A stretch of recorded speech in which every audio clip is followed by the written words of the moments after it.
"They say silence speaks volumes, but in the crooked streets of Dustmere Ridge," it screamed. The air didn't just carry wind, it carried warning. And by sundown, every soul in town was holding their breath, like judgment was about to walk through the door. As the last ember of daylight slipped behind the jagged hills, painting the cracked land in the color of fire, Myred Kestrel stepped out from her aging provision shop. Her hands were calloused, seasoned by years of scrubbing, sorting, and stitching, her apron faintly scented with smoke leaf and desert sage. She froze not because she saw something, but because she didn't hear anything. The kind of quiet that sinks into your ribs, the kind that comes before a bullet. Down the dusty main road, time seemed to pause. Boots halted mid-step. A poker hand lay abandoned on a whiskey-stained table. Mothers pulled their kids behind skirts. And in the dead center of that thick, awful stillness stood a stranger, definitely not from around here. Dressed in weather-worn leather, face half-shadowed, he stared down Sheriff Hoyt Cregan like he'd already dug the man's grave. "Name," Cregan barked, one hand too close to his holster. The stranger didn't flinch, didn't blink, didn't even breathe, it seemed. "Don't play coy, Drifter. No badge, no papers. You got no right to be walking these streets," the sheriff snapped. Myred stepped closer, her boots crunching against the silence. The man wasn't tall, but he had the kind of stillness that makes loud men go quiet. Under a battered brim, his jaw was rough with stubble, his eyes unreadable like a ghost that forgot how to vanish. Sheriff Cregan stepped forward. "Last warning." That's when Myred said it. "He's with me." The words cracked the tension like thunder on a dry night. Every head turned. The sheriff squinted. "Come again?" "He was in this morning," she said firmly. "Bought some flour, said almost nothing, caused even less. You want trouble, Sheriff? Go pick a fight with your own reflection. We've bled enough on these streets." There was a pause cold and thick as a cellar. Then Cregan spat at the dirt and backed away, his glare carving promises into the dust. One by one, the town loosened its grip. Eyes fell to Boots. Conversations stayed dead. No one thanked Myred. No one even looked at her. The stranger lingered a second longer, tipped his hat just enough to make it count, then vanished into the dusk like he'd been swallowed by it. That night, Myred locked up earlier than usual. In the back room, her hands trembled slightly as she poured herself a shot of rye. She couldn't explain why she'd spoken. Maybe it was the sheriff's voice too, much like her dead husband's, full of bark and threat. Or maybe it was the silence around that man. It felt heavier than grief. Or maybe, just maybe, she was tired of being scared. Later, while latching the shutters, she noticed hoof prints in the dirt. Just one set, headed out of town. Her chest gave a twitch, not regret. Something stranger, a sort of ache she couldn't name. What she didn't know, a storm was already riding in behind him, and come morning, Dustmere Ridge would never be the same. Dawn broke like it always did, casual, golden, and completely indifferent. But something had shifted, not in the sky, not in the clouds, in the people, in how they walked, in how they looked at Myred Kestrel. First came old Mrs. Henley, crossed the road just to avoid passing in front of Myred's store. Then came the silence, a bone-deep quiet inside her shop. No chit-chat, no greetings, not even the familiar creak of the doorbell. By midday, not a single regular had stopped in. She stood behind the counter, polishing the same metal mug for the third time, watching sunlight chase dust through the air. Her back ached. So did her pride. "Guess I'm a villain now," she muttered under her breath. Shelves still full, back rooms still stocked, but without customers, it all may as well have been empty air. She stepped outside to breathe something that wasn't suspicion. Then she saw it. A sign, hand-painted, nailed crooked to a post across the street. Traitor's Pet. 3 scrawled letters at the bottom. H.K. Cregan's Thugs. Her hands curled into fists, heart hammering. She ripped it down and crumpled it. Dustmere Ridge had never been kind, but now it was showing its teeth. "Don't you know what kind of man that was?" a voice shouted from across the way. It was Thad Greeley, the butcher, arms folded, face sour. "You brought danger right to our doorstep," he snapped. "I stood up for a man who hadn't done a damn thing," she said flatly. "You don't know that," he shot back, "but you will." The door slammed behind him, the final word punctuated in wood and hate. Myred stood alone on her porch, the wind twisting her skirt like it too was unsettled. Even the birds seemed to hold their breath. Something deep inside her stirred shame maybe, or rage. Hard to tell which was older. That night, she left a lantern burning. Saturday, stiff, listening to every creak in the floor, every whisper the wind sent through the shutters. She expected a rock, a window breaking, maybe worse. But nothing came. Just silence.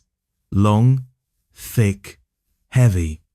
Until, just before dawn, she heard them. Hoofbeats. Dozens. Slow, measured, echoing down the canyon trail like some kind of judgment. Myred rose from her cot and peeked past the curtain. Through the rolling mist came figures-mounted silhouettes cloaked in black dust, silent, unstoppable. At the front rode the stranger. They didn't stop at the edge of town, they didn't announce themselves, they just rode in quiet, deliberate, unbothered, like they belonged. And for the first time in years, Myred's fear twisted into something far more dangerous. Purpose. They weren't rowdy, they weren't loud, 20, maybe more, all in black leather, their eyes hidden behind brims and shadows. They moved like one body, like wolves in unfamiliar woods but not scared, just waiting to strike. Doors slammed, curtains yanked shut, kids yanked indoors. Dustmere Ridge wasn't used to guests, especially not this kind. Myred stood on her porch, arms crossed tight to keep from shaking. She hadn't asked for this. A simple stand, a single sentence. And now this? A damn parade?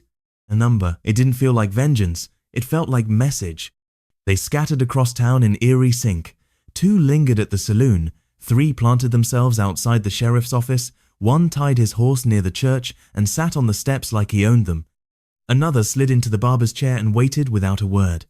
And then came him. She hadn't known his name. Not until that moment. Whispers floated. Ash Vale. A ghost from the Outlands. A man who spoke through smoke and steel. A man who once walked out of a hanging like the rope got scared. Myred believed every word. He stopped at her porch, didn't dismount, didn't speak, just looked at her, hat still low, shadow across his face. You didn't have to come, she whispered. Still nothing. She stepped closer. What is this? A long pause. Then his voice low, like gravel dragged through memory. We protect our own. He turned and rode on. 4 words, but they echoed through her chest like thunder in a canyon. We protect our own. But was she one of them? By midday, the town had changed. Sheriff Cregan hadn't shown his face. Word was he locked himself inside the jailhouse, waiting for cavalry. No one dared knock. The saloon poured drinks in silence. The streets stayed swept without being told, and every store but Myred's remained shut. The riders didn't touch a soul, didn't draw a weapon. They didn't need to. Their presence was pressure, a quiet weight that changed the shape of things. Folks called it a takeover. Myred wasn't sure. It felt like a reckoning. Late that afternoon, a bundle appeared at her door, fresh bread, 2 tins of meat, and a note in rough but careful handwriting. For the woman who speaks when it counts. No signature, no name, just silence, louder than any thank you. By the second day, Dustmere Ridge belonged to the quiet ones. Whispers replaced words. People spoke only when hidden behind curtains or cracked doors. The outlaws hadn't raised a single fist, but rules the old ones, the unspoken ones about who mattered and who didn't, those were cracking. Myred sat on her porch and watched it all shift. For the first time in weeks, her bell above the door rang. A few souls crept in quiet, nervous, grabbing what they needed and leaving fast. But she saw them. She saw how Thad Greeley couldn't meet her eyes anymore, how nobody dared say Ash Vale's name. As if doing so might summon something worse. Sometimes fear wears a uniform. Sometimes it rides in on a silent horse and sits just outside your door, and other times it doesn't knock. It burns. Nobody in Dustmere Ridge really understood what had shifted, but they felt it. The town had the stench of something brewing unease curdling into paranoia. By noon, speculation was boiling over like bad stew. They're plotting something, hissed the preacher's wife. The sheriff's marked they'll string him up. No, no, muttered a banker with trembling hands. It's the vault. They're after the money, just biding their time. But Myred knew better. This wasn't about revenge, and it wasn't about gold. They weren't there to burn bridges. They were there because of him, and somehow because of her. That afternoon, with the sun sinking low like it too was hiding from what was coming, A single knock echoed off the jailhouse door. No reply. Another knock. Still nothing. Then came Ash. Myred didn't see it. She only heard the story, the kind that drips from lips and doesn't let go. They said he walked up alone, hands where they could be seen, no weapon drawn, calm, quiet, measured, asked to speak with Sheriff Cregan. Not a demand, just a request. Cregan refused. Then, one of Ash's riders stepped forward, lifted an oil lamp from a porch rail and smashed it against the jailhouse door. The glass exploded like a thunderclap, not to start a fire but to warn. Minutes later, Sheriff Cregan slipped out the back like a snake in boots and vanished into the hills. Cowardice doesn't walk far before the whole town hears its footsteps. By sunset, even the gossip was silent. Everyone knew. Ash returned to the edge of town and parked himself under the rickety awning of the abandoned trade post. His men faded into the shadows like smoke from a dying fire. Myred brought him water. He didn't speak, didn't look up, just sat there, carved from stone in silence. She set the tin cup beside him and lingered longer than she meant to. You didn't have to scare them, she said softly. No response. You didn't have to stay, she added. That made him shift, lift his head, finally a flicker of humanity in the eyes beneath that brim. I owe a debt, he said, voice low. To me? She asked. He looked at her, not through her, not around, hair at her. To someone I lost, he murmured, and to the one who reminded me what courage looks like. It wasn't an apology, not quite a confession, but it was something true. Myred sat beside him on the worn porch.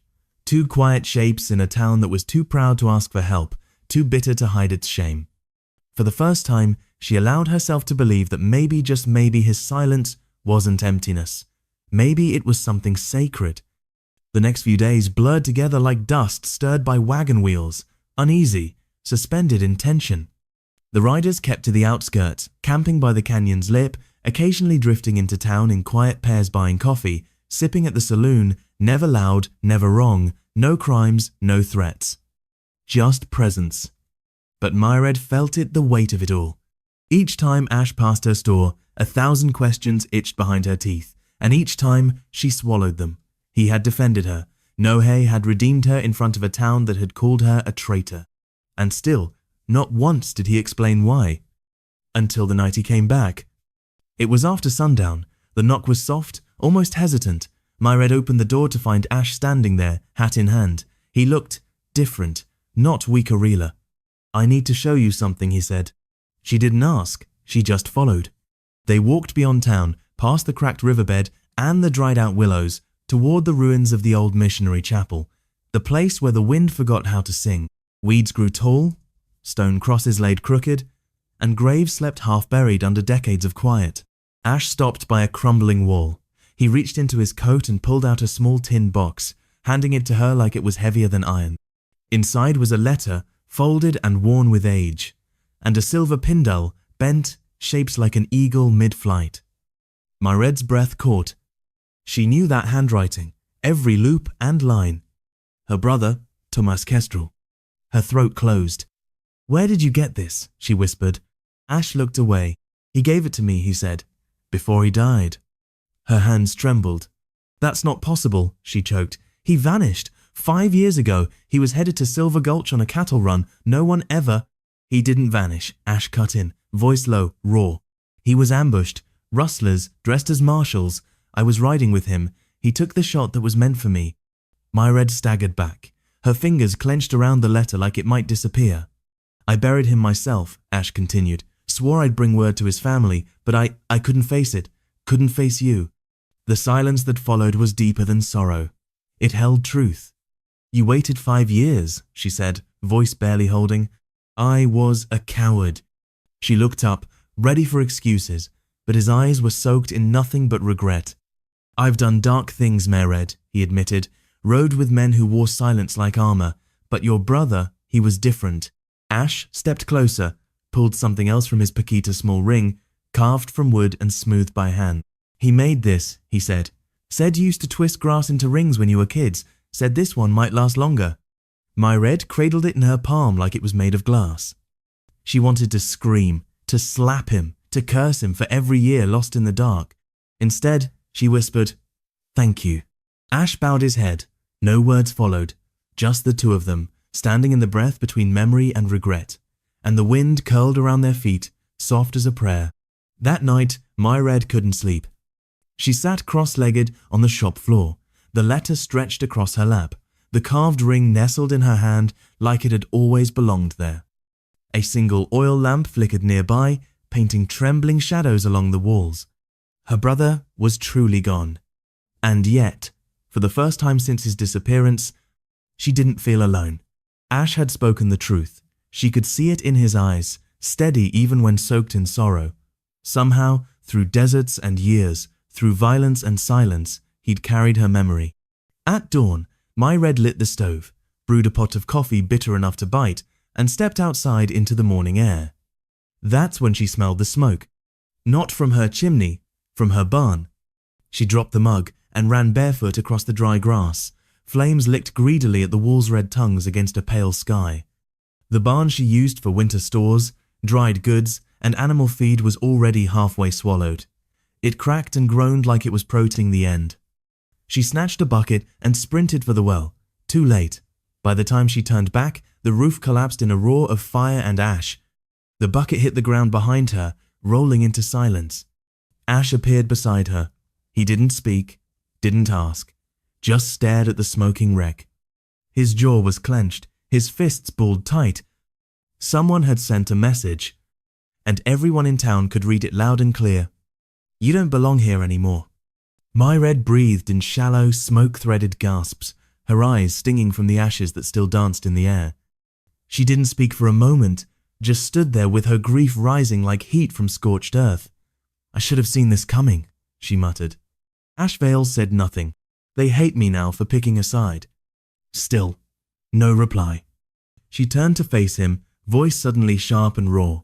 Say something, damn it, say something. He looked at her then, really looked, and for the first time since the day they met, his eyes weren't just silent, they were mourning. I've seen men burn churches, he said finally, and I've seen them torch graves, but the worst fire? It's the one people set in each other's eyes. Then, without another word, he reached into his saddlebag, pulled out a wool blanket, and draped it gently around her shoulders. It smelled of horses, of damp earth, of faraway rains. It felt like a shield. They sat in the smouldering ruins' glow until the sun hung high above, not speaking, not needing to. And then, as if breaking some spell, Myred whispered, what was he like, that night? Ash didn't need to ask who she meant. He closed his eyes like the memory hurt to hold. Brave, he said. He knew they were coming, stayed behind to draw them off. Told me to ride, I argued. He laughed. Ash gave the smallest smile. Told me he wasn't about to let me ruin your life by dying like a fool. A tear slipped down Myred's cheek. That sounds like him. Ash reached into his coat and handed her a small flask. She took a sip whiskey. Bitter, honest, the kind that tells the truth when no one else will. In that moment, something between them shifted. Not forgiveness, not yet, but recognition. A hand held in the dark, a break in the walls they both carried. For the first time in what felt like years, Myred felt seen, not just as the widow who ran the shop, not as the woman who stood up to the sheriff, but as someone worth defending and maybe, just maybe, worth staying for. But the smoke hadn't even cleared before the rumors returned like hungry dogs. A telegraph had been sent. Sheriff Cregan, disgraced and run off his own land, had called in favors from high places, men with titles, marshals, bounty hunters, worse. He didn't want peace. He wanted payback. By the third morning, strangers gathered at the town's edge. Not like Ash and his quiet riders. These ones wore tin stars, but not the kind that gleamed with pride. These were mercenaries' guns for hire, with blood in their teeth and no room for questions. Dustmere Ridge tensed like a trap waiting to snap. Inside her shop, Myred watched the cloud of dust rising beyond the hills. She didn't need to count them. She could feel it in her bones, their intent. They moved like predators, not peacekeepers. When she turned, Ash was already standing in her doorway, tall and still as a storm before it breaks. They're here for you, she said. No, he replied. They're here for what I remind them of. And what's that? That the law doesn't always equal justice. Silence stretched out between them like a fraying rope. You don't have to leave, she said. Ash shook his head. If I stay, people will die, and I've already buried too much guilt to carry more. You didn't burn my barn, she said. No, he answered softly, but I brought the wind that fed the fire. He turned to leave. She grabbed his arm. You said you owed me a debt. I paid it, he said, with the truth. Then why, she said, voice breaking, does it feel like you're still running? That stopped him. He turned, and for the first time, the mask slipped. Not anger, not grief, something deeper, the ache of someone who wants to stay but never learned how. I don't know how, he whispered. Her hand fell to her side. Ash nodded once, turned, and walked out the door. That evening, his riders gathered just outside the town's edge. Myred watched from a distance as Ash spoke quietly to each man. They nodded, mounted, and prepared to vanish like ghosts again.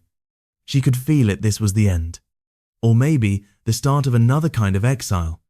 Ash approached one last time. No grand speech, no apology, just a look, a quiet offering of connection.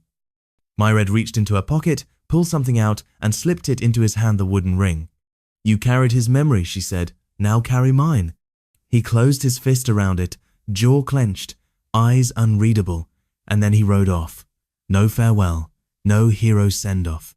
Just hooves in the dust and a woman on a porch learning that grief wears many faces, and some of them ride away when you need them the most. The following dawn broke cold and empty. No birds, no warmth, just the sound of iron biting iron and hoofbeats that rang like war drums across the canyon floor. The marshals had arrived, 8 of them, mounted, armed, dressed like judgment itself, and at the front rode a man with silver hair and a twisted scar that curled like a sneer. Marshal Edric Sloane. He dismounted slowly in the middle of Dustmere Ridge, spat grit from between his teeth and growled, "Where's the outlaw?" No one answered. Not because they didn't know, but because every gut on that street knew the truth. This wasn't about law, this was about power. Myred stood behind her shop window, watching the tension rise like steam off scorched earth. The townsfolk had gathered in hushed clusters, eyes darting, waiting for someone to decide for them. Then, from the canyon ridge, came the ones who never asked permission. Ash and his riders. They didn't gallop, they didn't shout, they arrived, like the storm they always were. Steady, inevitable, Ash at the front, face unreadable, shoulders heavy. Sloane chuckled as they approached. Finally, he stepped forward. Ashvale, he said, wanted for robbery, obstruction, and harboring fugitives. Ash dismounted. Calm. Still. I'm not here to fight, he said. I came to leave.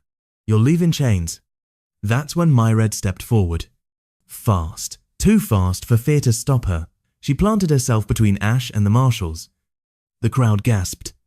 Sloane cocked his head. Miss Kestrel, step aside. Number. This man's a criminal. This man buried my brother, she snapped. Carried that death for 5 years. Protected this town when your sheriff ran like a rat. He kept peace when he could have taken blood. He's still an outlaw. Her voice rose. Then so am I. The silence was total. The marshals shifted. Sloane's eyes flicked to the crowd and caught something unexpected: hesitation, doubt, loyalty. And then a farmer stepped forward. Then a blacksmith. Then a mother with a child on her hip. No weapons, no threats, just people, standing. Sloane's lip curled. You defend a killer? Myred shook her head. I'm defending what this town forgotten her, and if you take him, you take me too. The moment held. Ash didn't speak, but his eyes locked with hers, and in that look, every unspoken thing between them finally landed. Sloane snarled a curse, spat again, and waved his men off. Not worth it, he muttered. Let the dust swallow you both. One by one, the marshals turned and rode. Ash stood unmoving, still as stone. When the last of the dust cleared, Myred turned to him, eyes glassy. I wasn't going to let you vanish again. Ash reached for the wooden ring, now tied around his neck on a strip of leather. You didn't. The marshals rode out with thunder at their heels. But what followed wasn't the old silence choked with fear. This silence? It was peace. The storm had passed, but Ashvale didn't move. He stood where the marshals had vanished, boots planted in dust, like the wind hadn't decided which way he should go. He didn't speak.